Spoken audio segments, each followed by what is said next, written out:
Hello bachcho, let's read this question. So this question says two masses of 8 kg and 4 kg are connected by string as shown in the figure over a frictionless pulley. The acceleration of the system is system का आपको बच्चों यहाँ पर क्या बताना है, acceleration बताना है. We have given the four options. तो देखिए बच्चों इस क्वेश्चन का की कॉन्सेप्ट आप क्या लिख सकते हैं. The key concept of this question, इस क्वेश्चन में देखिए आपको सिस्टम का एक्सेलरेशन बताना है. ठीक है, तो न्यूटन्स लॉज ऑफ मोशन का यहाँ पर यूज कर लो आप. किसका? Newton's Newton's laws of motion. ठीक है, न्यूटन्स लॉज ऑफ मोशन का आप क्या करेंगे बच्चों यहाँ पर यूज करेंगे. ठीक है, एनएलएम का यूज करेंगे बेसिकली. और न्यूटन्स लॉज ऑफ मोशन में सेकंड लॉ का यूज करेंगे. ठीक है बच्चों, देखिए आपने यहाँ पर एक्सेलेशन बताने के लिए सिस्टम का Newton's second laws of motion आपको फोर्स और एक्सेलेशन के बीच में क्या बताती है, रिलेशनशिप बताता है. क्या बताता है? रिलेशनशिप बताती है. यही तो बताता है ना न्यूटन सेकंड लॉ मास का स्टेटमेंट है क्या.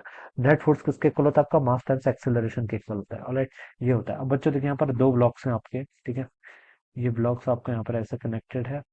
दूसरे एंड पर आपका एक 4 kg का ब्लॉक यहाँ पर ऐसे कनेक्टेड है. ठीक है, 4 kg के ब्लॉक पर देखिए कौन कौन से फोर्स लेंगे. सबसे पहले ग्रेविटी का फोर्स 4G डाउनवर्ड डायरेक्शन पर लगेगा. ठीक है, ऊपर से स्प्रिंग से कनेक्टेड है तो एक टेंशन का फोर्स लेगा T.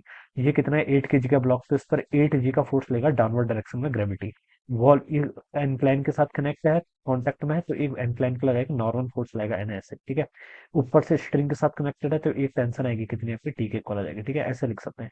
और बच्चों देखिए ये एंगल कितना, 60 डिग्री.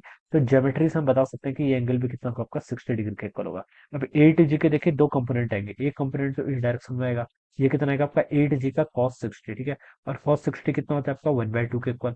यहाँ पर आएगा 8G का sin 60, और sin 60 कितना होता है आपका √3/2 के इक्वल. ठीक है, तो ये दो कंपोनेंट मैंने यहाँ पर से लिख लिए. राइट, अब मुझे बताना है एक्सेलरेशन, सिस्टम का एक्सेलरेशन बताना है.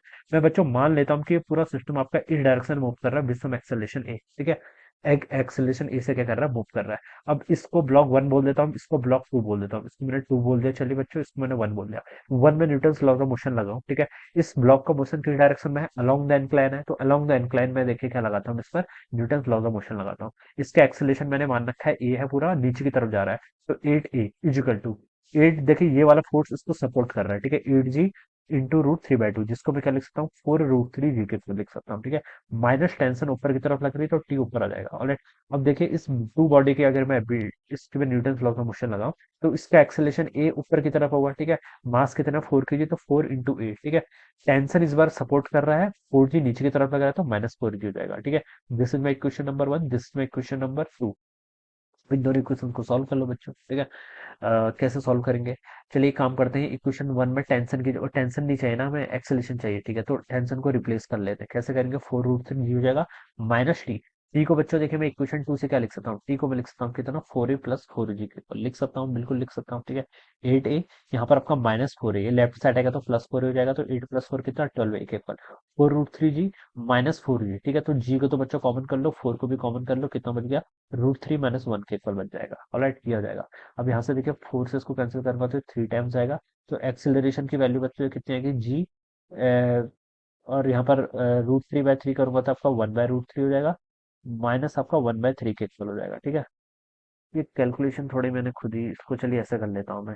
ठीक है, इतना कॉम्प्लेक्स नहीं बनाते हैं इसको. ठीक है, यहाँ पर आप 3A कर लीजिए पहले. ठीक है, √3 की वैल्यू कितनी होती है आपकी, 1.73 -1 कर लीजिए. ठीक है, तो ये कितना हो जाएगा, 0.73 डिवाइड बाय 3 करेंगे तो. ठीक है, तो ये हो जाएगा आपका 0.73 डिवाइड बाय 3 करो बच्चों.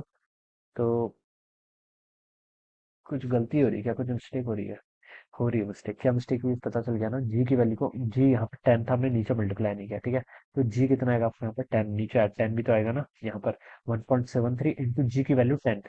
10 ले लो या फिर 9.8 ले लो. ठीक है, तो 10 से भी यहाँ पर मल्टीप्लाई भी होगा. ठीक है, तो अब देखिए ये कितना हो जाएगा, 7.3 डिवाइड बाई 3 करेंगे तो इसकी वैल्यू आपकी 24×3 = 72, 2.4, यानी कि 9.8 लेना था, तो करेक्ट है आपका 2.31 जितना आ जाता है. ठीक है, तो इसको अगर मैच करूँ तो देखिए 2.31 मीटर पर सेकंड स्क्वायर से मैच कर रहा है. ठीक है, तो इसका देखिए डी वाला ऑप्शन क्या होगा बच्चों, करेक्ट होगा. ठीक है, तो option D will be the right answer. So I hope you all understood this concept. All the best and thank you so